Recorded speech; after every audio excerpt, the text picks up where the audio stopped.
Welcome sa Philippine Island Weather Update. Lagi ninyong kasama sa balitang panahon ngayon.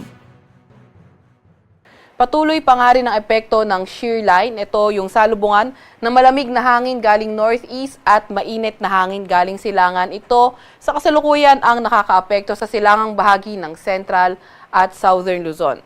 Hanging amihan naman o northeast monsoon nakakaapekto sa Northern Luzon at nalalabing bahagi ng Central Luzon.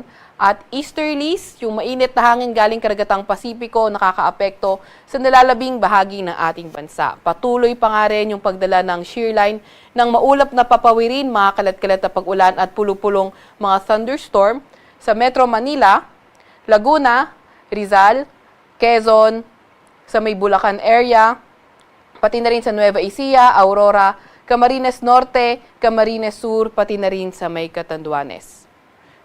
Itong easterlies naman magdadala rin ng maulap na papawirin, mga kalat-kalat na pag-ulan, pagkidlat at pagkulog sa Central Visayas, Negros Oriental, Leyte, Southern Leyte, pati na rin sa lugar ng Dinagat Islands, Surigao del Norte, Surigao del Sur, at pati na rin sa Davao Oriental.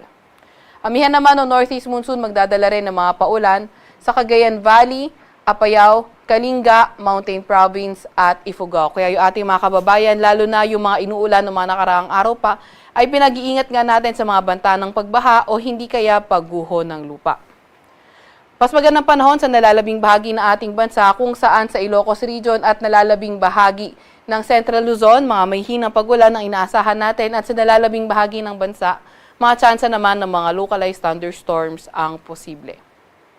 Sa kasalukuyan, wala rin naman tayong namomonitor na low pressure area or bagyo sa loob or malapit sa ating Philippine Area of Responsibility.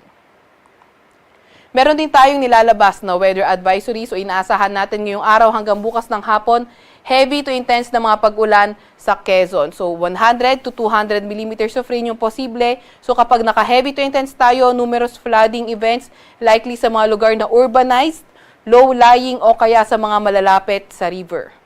Moderate to heavy or 50 to 100 na millimeters sa pag-ulan sa Isabela, Aurora, Camarines Norte at Camarines Sur. Kapag moderate to heavy yung mga pag-ulan, localized flooding posible mainly sa mga areas na urbanized, low-lying o kaya malapit sa rivers at landslide posible sa mga highly susceptible areas. Bukas naman ng hapon hanggang Friday ng hapon, asahan natin moderate to heavy na mga pag-ulan, Camarines Norte, Camarines Sur at Quezon. Friday afternoon to Saturday afternoon, moderate to heavy naman sa mga lugar ng Catanduanes, Camarines Sur, Camarines Norte, pati na rin sa may Quezon. Kaya ingat pa nga rin, kagaya ng nabanggit natin kanina sa mga inuulan, noong mga nakaraang araw pa sa mga banta ng pagbaha o hindi kaya pagguho ng lupa. Para naman sa lagay ng ating panahon bukas, asahan nga natin na patuloy pa rin na magdadala ng mga paulan, mga kalat-kalat na pag-ulan at mga isolated thunderstorms ang shear line sa hilagang bahagi ng Bicol Region, Quezon, pati na rin sa may bandang Aurora.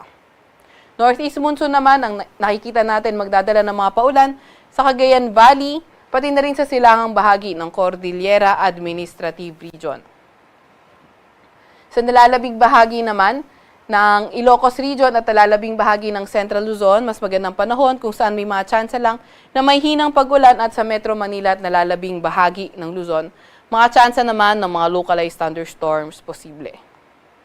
Agwat ang temperatura bukas sa Metro Manila ay 24 to 31 degrees Celsius, 17 to 23 sa Baguio at 21 to 30 sa Tagaytay. 24 to 29 degrees Celsius sa may Tugigaraw at 26 to 30 degrees Celsius sa may Legazpi. Sa Puerto Princesa, 26 to 31 degrees Celsius at 26 to 30 degrees Celsius sa may Kalayaan Islands. Para naman sa lagay ng panahon bukas sa may Visayas at Mindanao area, asahan nga natin sa may silangang bahagi ng Mindanao, posible magdala ng mga kalat-kalat na mga pag-ulan, pagkidlat, pagkulog ang easterlies at sa nalalabing bahagi ng Visayas or nalalabing bahagi ng Mindanao at Visayas, mga tsansa naman ng mga localized thunderstorms. Agwat ang temperatura bukas, Iloilo City, Metro Cebu at Davao, 26 to 31 degrees Celsius.